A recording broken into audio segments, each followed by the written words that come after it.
Honorable Chair, we are living in today's world in an era of dilemma, an era of unspeakable horrors, an era where extremism has rendered us all hostage. This is an era of extreme confusion. We have looked to our allies in peace, and some amongst them have looked to hold us as villains instead of as also victims of a global conspiracy.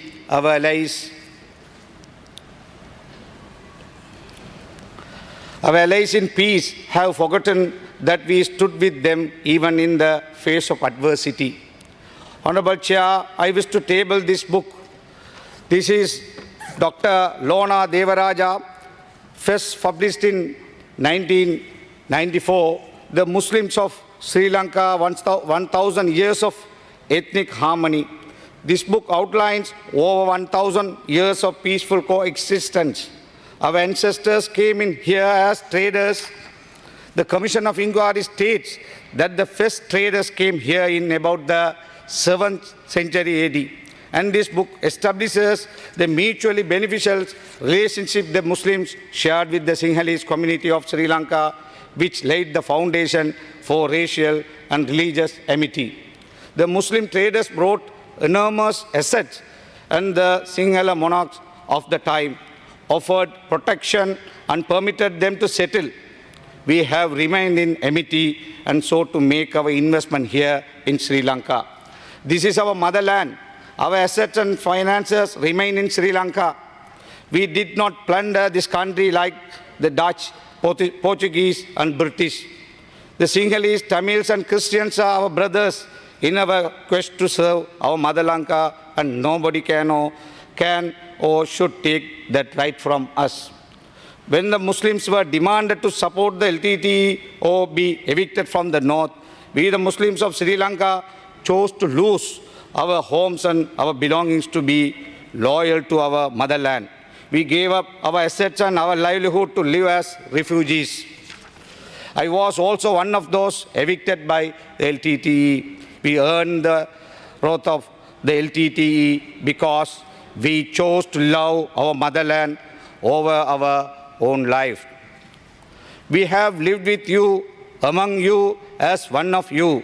We have loved each other, protected each other, shared in the spoils of war, and celebrated our victory over separatism. We Muslims never asked to be regarded separately. We only asked to be given the right to live as Sri Lankans, as Muslims. I must admit there were extremist elements who exploited the name of Islam and caused turmoil. The terrorists behind the East attacks are not Muslims. They are terrorists that hijack the name of Islam for their own sinister agendas. I am not here to defend them. I cannot and will not defend or support any terrorist, even if my life was on the line. I am here to tell you that we, the Muslim community, will stand with you today and forever against any and all forms of terrorism and violent extremism. Today is the 5th day of the debate on the Commission of Inquiry report on the East attack.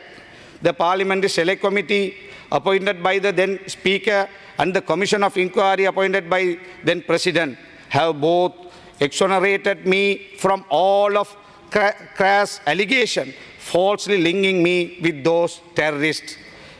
Ever since the East attacks, Honorable Vimal Veeravansa has been making controversial statements at my expense. He says that I was in contact with Zahran even when there is no evidence, because I or my brother had never known or met Zahran in our lives. He made this statement in a program named Islam Antavadaya Pasku Commission Obbata on this year, February. His entire speech during the program provoked both the Muslim and Sinhala youths. He incited racism and religious bigotry. I asked the CID to inquire on this program. I have formally submitted a complaint, but nothing has happened. The Commission does not mention anything as such. This is what has to be stopped. On page 331 of this report, the Commission report is quoted. Reciprocal radicalization is the cycle of radicalization which promotes each other's radicalized ideologies. I would say that if the government can keep their own representatives like Vimal Veeravansa in check and prevent them from inciting racism, the de-radicalization program will be half complete. He even made allegation against a renowned government entity claiming that Satosa vehicles have been used to transport Zahran, which is now proven to be just words to mislead the public for his political motives. I am challenging you as a minister in the current government to prove those allegations with facts and figures what you said. The report only refers to me in respect of two allegations. One is regarding the sale of scrap metal to Colossus Private Limited from IDB under my ministry that time. Here too, the Commission has not made any findings but states that this is a matter to be taken up by the Bribery Commission. I plan to visit the Bribery Commission tomorrow, inshallah, and ask them to inquire this immediately because I want to prove without a doubt that I have no involvement with these terrorists. Secondly, the Commission of Inquiry had referred to a call I made to the Army Commander General Mahesh Senanayake. This was a call only to inquire if Ihsan Moinuddin was in the custody of the law enforcement authorities. His father, who is a Class 1 Special Grade SLAS officer and an additional secretary to a ministry, is known to me, and he called me as a concerned parent. He not only called me, but also wrote to the then president and the media on the abduction of his son. Firstly, I called the OIC of Dehiwala, then SSP Vikramasinghe in Dehiwala division, who responded saying that he has not been arrested by the police. And he suggested me to check with the army. Then I called the General Mahesh Senanayake to make an inquiry, and he said he wasn't aware and that he would try to find out. I called him a second time to find out if progress was made, and again he said he could not check yet. The third time I called, he told me that Ihsan was in their custody, and that was the end of it. For the information of this House, I table this affidavit with all relevant documents and evidence I have submitted to the Commission. People seem to perceive this phone call to the Army Commander very negatively. I asked them what is wrong in what I did. It is the right of every citizen in this country to make inquiries from the lawful authorities in this country. I am an elected representative. I am a representative of the people, and it is my obligation to make inquiries in these times on behalf of them. The Commission report on page 395 also makes reference to a call made by Minister Honorable Dayasiri Jayasegara. Dayasiri Jayasegara, Minister, intervened on behalf of 6 people who were arrested by the Bingiriya police and brought to the Hettipola police station. He even got permission from the DIG Kurunegala to have them released on police bail and transported them in his vehicle. Those were people arrested for torching and destroying Muslim-owned shops and Muslim places of worship. They attacked innocent Muslims. This is a Commission report, but no action had been recommended by the Commission against him. Why? I wish to clearly mention that such people are also extremists. But what did I do? I made legitimate inquiries of the whereabouts of a missing person whose father was serving the state in a higher position. Over 2,000 Muslims were arrested over the Easter Sunday attacks. This was the only person in regard to whom I made inquiries. Why? It was because he was kidnapped. That is a legitimate right that any citizen is entitled to exercise. The fake news media say I was trying to influence the Army Commander. I am tabling here the video clip and other evidence of the testimony of the General Mahesh Senanayake, where he admits that I never influenced. That is a preposterous allegation. Have some humanity. I ask the parents who are listening, how would you feel if your child was kidnapped? Imagine the plight of the father of this child. Would you not have acted in the same manner? I just made an inquiry and the media went into a frenzy. But here we have, in the case of Honorable Dayasiri Jayasekara, an elected representative against whom I have nothing personal, not just making an inquiry, but intervening on behalf of criminals in non-bailable offences, securing sureties and securing their release. From this, we can learn that justice was not meted out evenly. I wish to ask all concerned parties, why was greater weight placed on my call to the army commander over and above the action of Dayasiri Jayasekara? Is it because I am a Muslim? If so, is it not discrimination? The report also identifies that several local government members were instigating violence. The report points out that the police did nothing to stop these mobs. Apparently, they did not have strength. These attacks were anticipated. Curfew was in motion. It is the duty of law enforcement authorities to enforce the law. They were aware of the situation and did not reinforce security in the areas. They allowed the mobs to create unrest at will.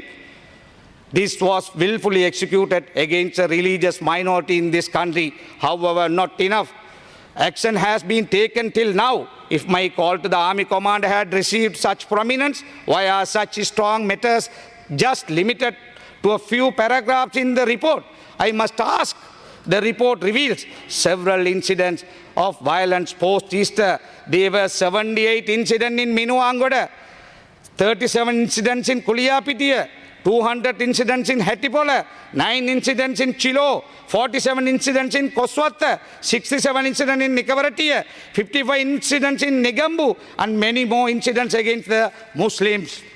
If you look at the involvement of some of these local government members and the non-involvement of law enforcement authorities, it definitely seemed like state-sponsored oppression against minorities.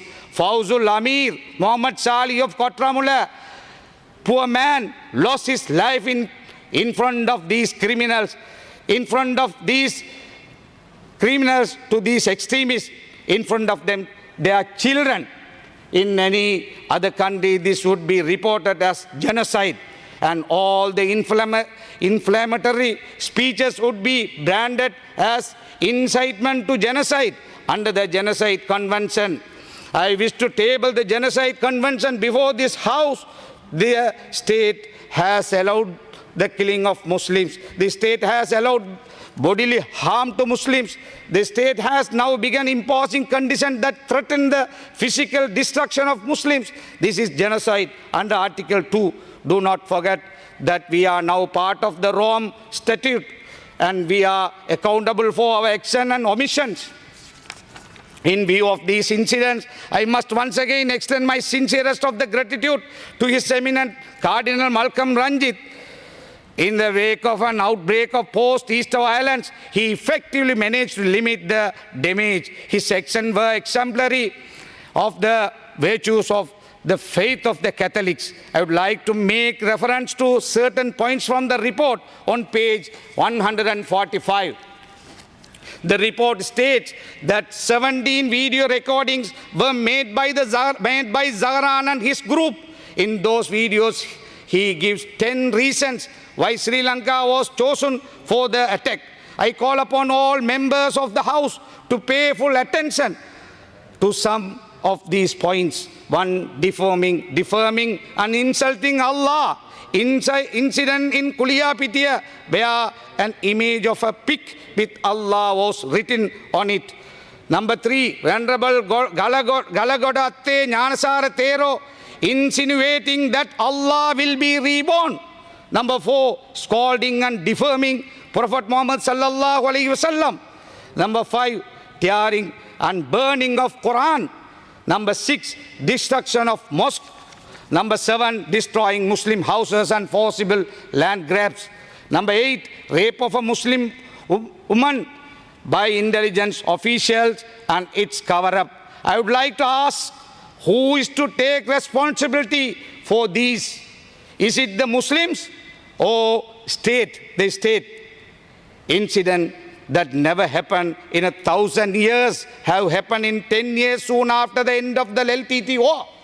It is not the Muslims, but certain extremist elements that provoke the sentiments of the Muslims, and more importantly, the government allowed these elements to operate freely. His Eminent Cardinal Malcolm Ranjith addressed the people in Kottampitiya and publicly stated that it wasn't the Muslim community who was at fault. He identifies that an external hand was involved. I also feel the same. I urge the authorities to identify and bring to book this external hand, regardless of religion, stature, or political position. Honorable Chair, we must understand that such extremists gain power at the expense of our failures to protect our people. When people are dejected by the fact that their government is not interested in protecting them, they are likely to develop animosity and anger towards the government. They are likely to join hands with people who are ready to oppose the government at any cost because they are losing hope that the government will protect them. This is the normal reaction of any human being. We do not, however, justify any form of violence. If you antagonize repeatedly an entire community for the crimes of a few, you will note their lack of willingness to stand by you. Eventually, they will get more and more radicalized and stand against you. It is not like we haven't seen this before. It is that we haven't learned from these mistakes. Look at the history of the ethnic conflict with the LTTE. The 1956 single-only act was instrumental in creating anger among the Tamils. Further actions, including burning of the Jaffna library, triggered their emotion, and then war had become inevitable. The controversial Prevention of Terrorism Act was used more often ruthlessly. It was brought as a temporary act. The then government thought that armed with the PTA, they could finish off opposition in 2 years. But what happened? The abuse of the PTA and uprise tactics dragged the war for 30 years. But the problems that led to the war still remain unresolved. The UNHRC has demanded the repeal of the PTA. The government should not repeat the same mistakes now against the Muslims. Thereafter, you will anger the Muslim countries that stood with us in our adversities. If we had learned from these mistakes, we would not have permitted the extremist actions against innocent Muslims. We can still be hopeful. The Muslims are peace-loving people. Long before the attacks, Muslims owned the government. In the aftermath of the East attacks, the Muslims helped the armed forces track down the terrorists and neutralize them. The Muslims are on the side of the nation. Do not push us away. Don't push us away. Don't compel us to give up our religion. The vast majority of Sri Lankans chose to side with the state because it is our faith that has taught us to side with the nation. It is our faith that taught us that Zahran and his group were wrong. It is our faith that taught us to expose his group of extremists. A very good example was the incident which took place in Saindamardu on 26th April. Following the East attacks, where a Muslim family gave information to the security forces on the whereabouts of Zahran's family, his family. We Muslims consider Zahran not as a Muslim. They are terrorists. They have tried to force your hand. They want you to make mistakes. The commission report in page 94 confirms that Zahran wanted to build tensions between the Muslims and Sinhalese of this country. Therefore, it is imperative that you act wisely. Don't play to his tunes. Don't compromise national harmony. In the name of national security, do not take actions that would jeopardize that very national security. The process of state-sponsored discrimination has already commenced. For example, a notice signed under the hand hand of Deputy Honorable Director of Member, Customs. you have another Dep- 2 more minutes. Please give me, I think till 4:30 I can. Give me. The Customs dated 5th, Deputy Director of Customs dated 5th of March 2021 states that any Islamic religious books brought into the country should only be released upon the approval of the Ministry of Defense. There is also a word from the Minister of Law and Order that madrasas are to be banned. As a member of the Muslim community, I am offended, and so are my people. These are acts of discrimination and particularly a violation of the right of Muslims to manifest their religion.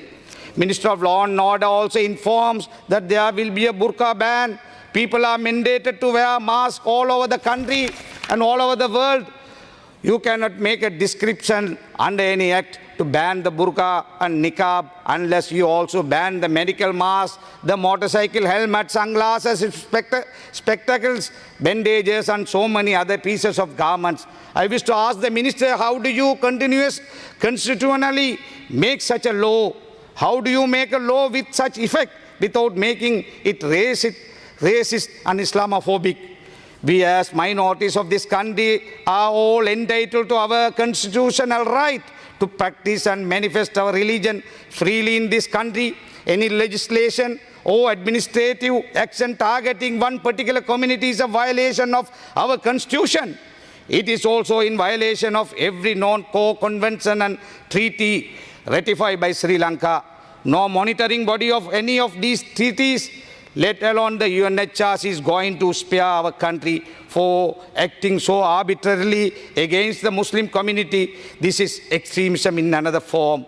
This is oppression. We, the peace-loving people of this country, will not stand for extremism and will most definitely not stand for discrimination, even if it is endorsed by the state.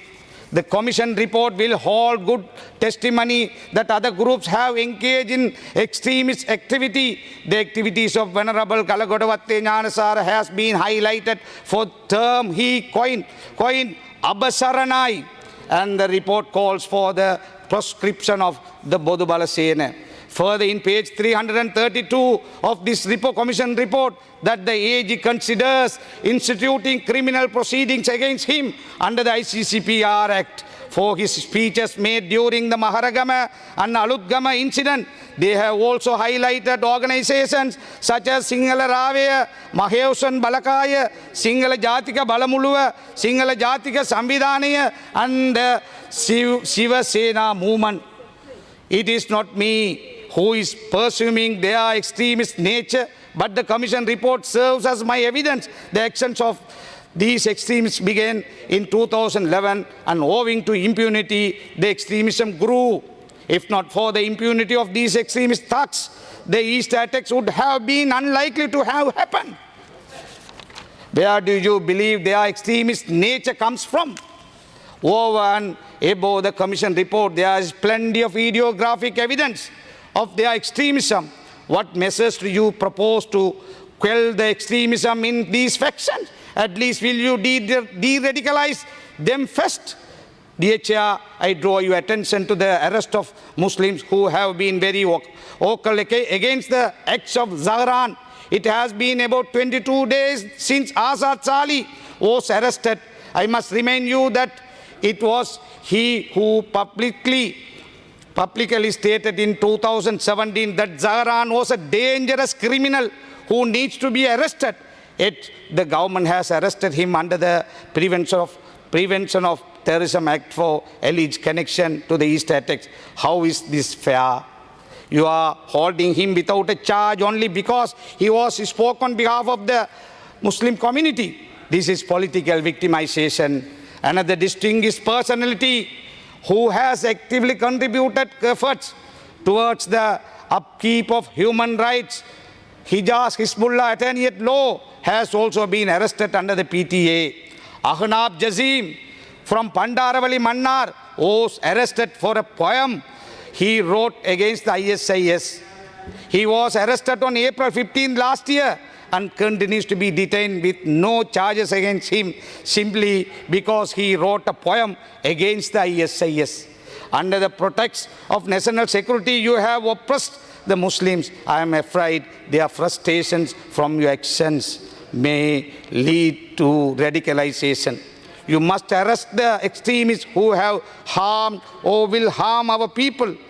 But whether or not you are arresting the extremists, you are definitely arresting innocent people who are speaking against extremism. There is another word for this: oppression. The country's policies must not be biased against the whole Muslim community. This is not what is intended through the one country, one law policy. In no country there are different sets of laws applicable to different segments of the society other than in confederate states. Even in federal countries such as America, all laws, whether federal or state, including state constitutions, are in conformity with the federal constitution. In Sri Lanka too, there is only one constitution which provides for enactment of provincial state statutes containing differing clauses, yet so long as they are consistency with the provisions of constitution, they fall within the concept of one country, one law. What is understandably alluded to as one country, one law in Sri Lanka is the targeted elimination of the personal laws, particularly the Muslim personal law. The constitution has guaranteed the freedom of religion and culture, etc. in Article 10, 14 and 9. Personal laws mean personal to specific communities. The Buddhist, Hindu, Christian and Islamic communities have laws personal to them. They are relating to either their religions or their cultures which in no way infringe on the right of others. In the first place, if you are to do away with personal laws, then all these laws have to be removed from the statute book. Be that as it may, if you take marriages, for instance, marriages need not be registered under any law. If the girl reaches the age of 16, she can live with anyone she wishes, even without formalizing the union in any manner, whether legal or cultural, under the Sri Lankan law. In Sri Lanka, there are hundreds of elderly couples who have not got their marriages registered, particularly in the hill country and Jaffna. What the laws relating to marriages to do is that they give extra protection to the union of couple, that's all. Since Constitution guaranteed their freedom of religion and culture, the personal laws gives a legal cover to the enjoyment of such freedom. In what way can it be construed as different laws? What is surreptitiously clothed in the slogan, one country, one law, is to call for assimilation, which is an antithesis of integration. Assimilation is to deny diversity and expect everyone to follow one culture and one way of life, which is not possible in any part of the world. Integration is to call for unity whilst recognizing diversity. The preamble of our Constitution has recognized this diversity by employing the word peoples in itself. I call upon everyone to understand the difference between assimilation and integration on Honourable the member, one hand. Time is up.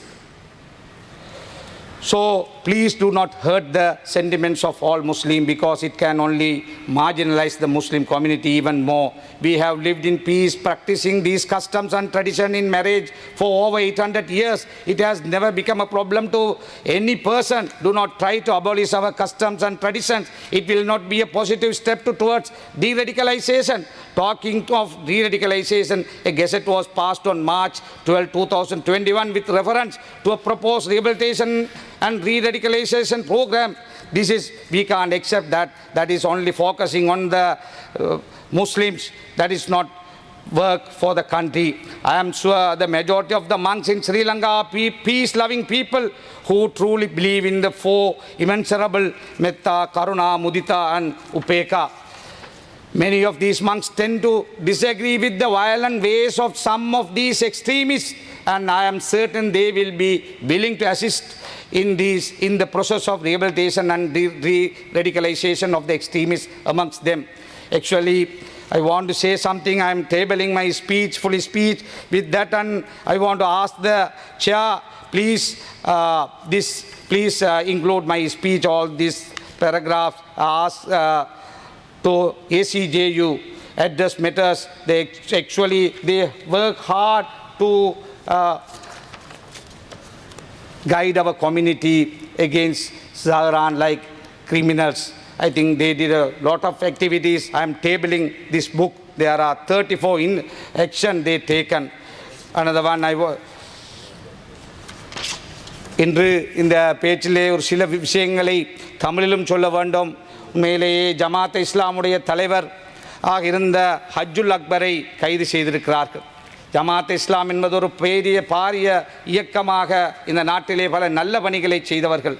இந்த கொலையோடு சஹரானுடைய குரூப்போடு இணைந்தவர்கள், அதிலே முன்னர் இருந்தவர்கள், அந்த அமைப்பால் விலக்கப்பட்டவர்கள் சம்பந்தப்பட்டார்களே ஒழிய தற்பொழுது ஜமாத் இஸ்லாம் உறுப்பினர்கள் இருப்பவர்கள் யாரும் சம்பந்தப்படவில்லை. ஹஜ்ஜுல் அக்பர் மீது சுமத்தப்பட்ட குற்றச்சாட்டுகளுக்கான பதிலை அவர் இங்கு வெளியிட்டிருக்கிறார். எனவே ஸ்ரீலங்கா ஜமாத் இஸ்லாமால் வெளியிடப்பட்டிருக்கின்ற அவர் சார்ந்த விளக்கத்தை, அவர் மீது சொல்லப்பட்ட குற்றச்சாட்டுக்கு எதிரான விளக்கத்தை இந்த பாராளுமன்றத்திலே நான் டேபிள் பண்ணுமாறு வேண்டுகோள் விடுக்கின்றேன். அதே போல இங்கு இந்த நாட்டிலே ஒரு இனத்தை மையப்படுத்தி அவர்களின் மீது உங்களுடைய கவனத்தை செலுத்தி அவர்களை அடக்க நினைக்காதீர்கள். நாட்டின் மீது பாசம் கொள்ளுங்கள்.